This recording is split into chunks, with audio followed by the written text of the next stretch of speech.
We have the same wine as last week. Cheers to Wine Wednesday. I It's mean, I have Prosecco. It's literally 11:45 on a Tuesday. Drinking not some bad at it. Prosecco. Maybe we'll do Cheers. it like cheers. Cheers, fam. All right. So we have a super fun one to go over today. Not a Michigan one, right? That's kind of nice. So I know, how different. I know. Do you want to show the property off to start? Sure. Do you want to go into our text messages? Because that's where we literally store everything. So organized. How high tech. Okay, there we go. Okay, so this property, like Sarah said, is not in Michigan. First one we've done. It is in Taos, New Mexico. Taos? I don't know if it's Taos or Taos. I think Taos sounds way cooler. It sounds kind of like it would be in Greece, but Yeah. and it sleeps 16 people. This place is massive.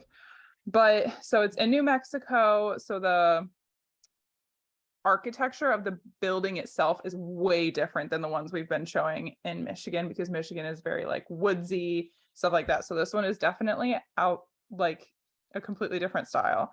It's more Spanish style, which I'm obsessed with. Like the backsplash in this kitchen is beautiful. I am not usually a fan of like these square tiles, but I think it looks so good. And it's all like stucco. I just think that this house, the house itself is gorgeous. It has beams literally everywhere. And they went like slightly medieval with this design, and then also just like random furniture. Super traditional furniture.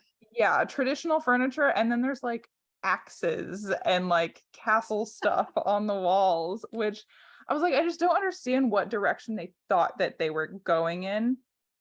It When feels they like put that stuff on the wall. Right. The decor would have, and here would have matched last week's B&B that we did better than it matches this week's B&B.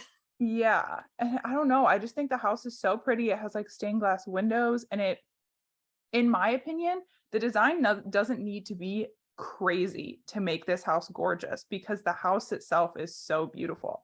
So yeah, I mean, they just missed the boat on design. It doesn't, I mean, standard things that we say, it doesn't look like it seats 16 people at any of the tables. Like I see 7 seats at this one table. Like it just doesn't look like it carries through, which I'm pretty sure most of these places that we're going to talk about are going to have that issue. But if we're talking about design, it's just, you have a gorgeous house and you missed the boat. Like you didn't even have to do anything crazy to make your house look gorgeous, because it already has like the bones to be gorgeous. So yeah, and it also feels like the furniture like almost distracts from the architecture of the house, you know, it's like also heavy, like really heavy furniture. Yeah, it looks like all the furniture in here belongs like in a lodge in Colorado, not in the desert of Taos. Yeah, agreed. So yeah, that's pretty much all I have to say about that. But let me pull up my design really quick. Okay, so I honestly went extremely basic with this design, and I'm just calling it Spanish Villa.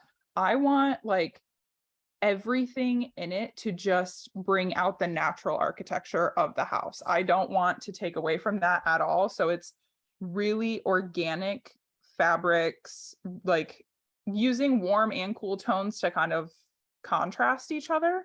I feel like would look really cool. And there's like a lot of texture with very Spanish style patterns, but I don't think that there needs to be some insane intricate design to make this house gorgeous, because I think it already is. So I just think the design that I picked kind of pulls from the natural look of the house and just makes it look very clean and Spanish. I don't know. I didn't want to do a ton in this design because I was just so obsessed with the architecture.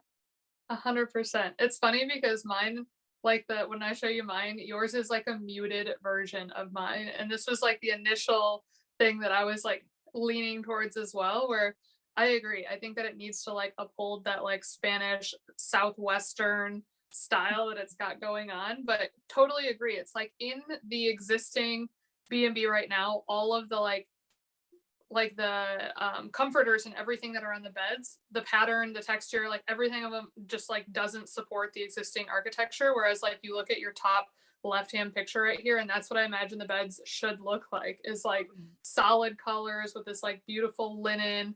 Like that's what it needs to let the architecture and the beams and the scale kind of stand out. But right now it's just flopped. Yeah.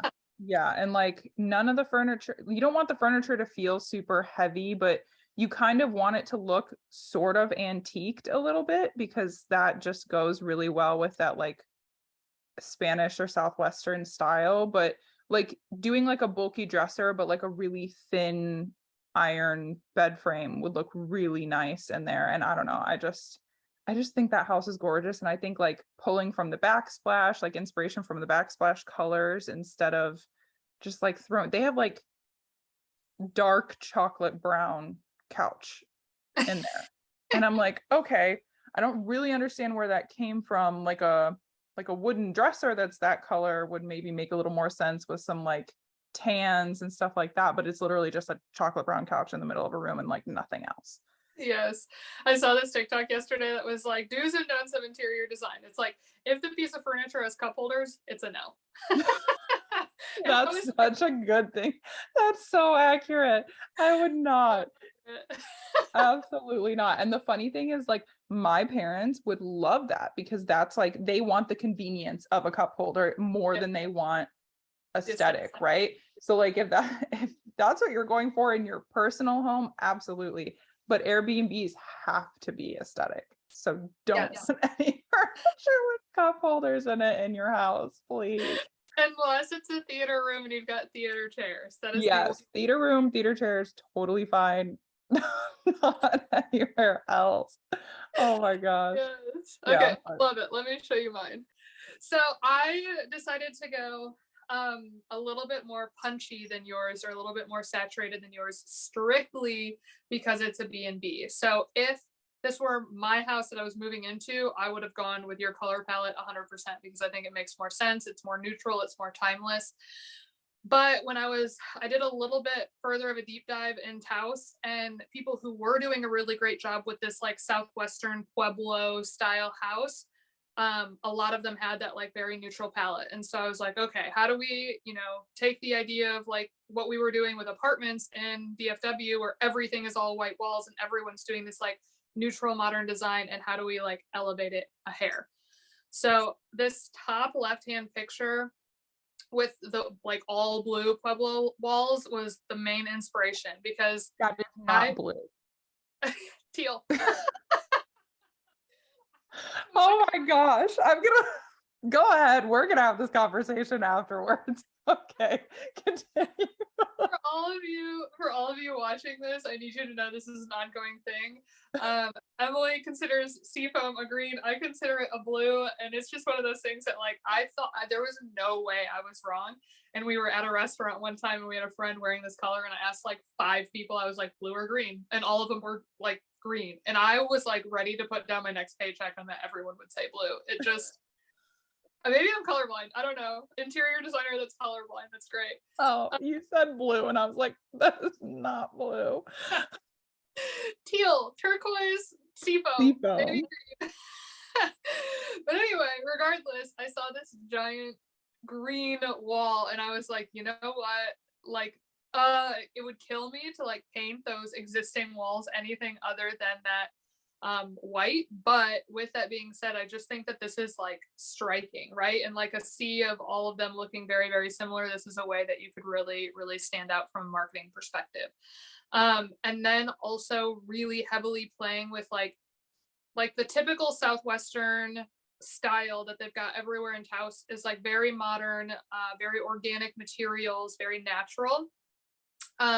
But I got a little bit of like Moroccan vibes from the existing backsplash. And so I wanted to tie in a little hair of like Moroccan aesthetic in here with these crazy lights. So you'll see the 2 pictures with the lighting that like cast these insane shadows on the walls, especially with houses like this where you've got like a ton of white or a ton of green. If we were to paint it, I think it just would like bring the house a whole new life at night when these lights were like shining, and all of a sudden it's like a way different experience than during the day. So those were the two things that I really was playing on. And then as you can see, it's like same thing that Emily said. You've got like this cool tone, warm tone combination of like the terracotta colors plus the seafoam and teal color. They just play really nice together, and they've got that like existing Southwest feel to it. So yeah, that's the direction that I would have taken, and obviously gotten rid of all of the cup holder sofas. Yeah. Well, I love the design, and it's so true. Like using cool and warm tones against each other is a really easy way to like bring interest to a space without having to do a lot. Yeah, Having 100. those colors like competing against each other is just it like brings interest into it without you having to go like out of your way to buy some like insanely architectural piece that you put in your space. Yeah. And a little art lesson for those who are watching.